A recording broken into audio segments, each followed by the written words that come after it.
అభివృద్ధి సంక్షేమ ధ్యేయంగా మేము పనిచేస్తున్నాం అంటున్నారు. అలాగే వైసీపీ వాళ్ళు చేసే అక్రమ అరెస్టులు అన్ని జరిగేదంతా అసలు శాంతి భద్రతలకి విఘాతం కలిగిస్తున్నారు కూటమి నాయకులు అంటున్నారు. ఈ రెండిట్లో ఏది నిజం అంటారు? అసలు వాళ్ళకి ఆ మాట చెప్పడానికి వైఎస్ఆర్సీపీ వాళ్ళకి ఒక బుద్ధి, ఒక జ్ఞానం అన్నది ఉండాలి. కచ్చపూరితాలు ఇవన్నీ చేసింది ఎవరు? అది జగన్ చేశాడు. ఈ కూటమి ప్రభుత్వం అసలు ఏం చేసింది? ఎక్కడ చూసినా మంచి చేస్తున్నారు, అది వారలాగా వీళ్ళు చెప్పడానికి ఇలా చేస్తున్నారు. అంటే కనీసం రోడ్డు మీద తిరిగే స్వేచ్ఛ అనేది లేదు, విపక్షాలు గొంతు నొక్కుతున్నారు అంటున్నారు. వాళ్ళు తప్పు చేయకపోతే అలాంటివి జరగవుగా.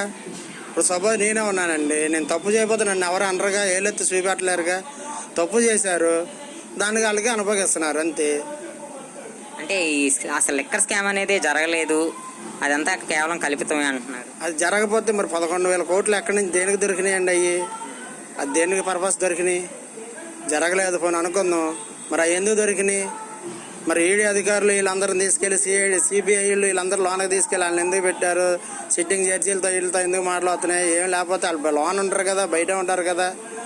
అంటే సిట్ అధికారులు కూడా నారా చంద్రబాబు నాయుడు కన్సర్న్లోనే పనిచేస్తున్నారు, అదే రాజకీయ డ్రామాలో ఒక భాగమే డబ్బులు దొరకడం అంటున్నారు. మరి అది అంతకుముందు చంద్రబాబు నాయుడుని కూడా అరెస్ట్ చేయడంలో అప్పుడు జగన్ కనసైకిలోనే ఉన్నారు అప్పుడు జడ్జీలు కూడాను.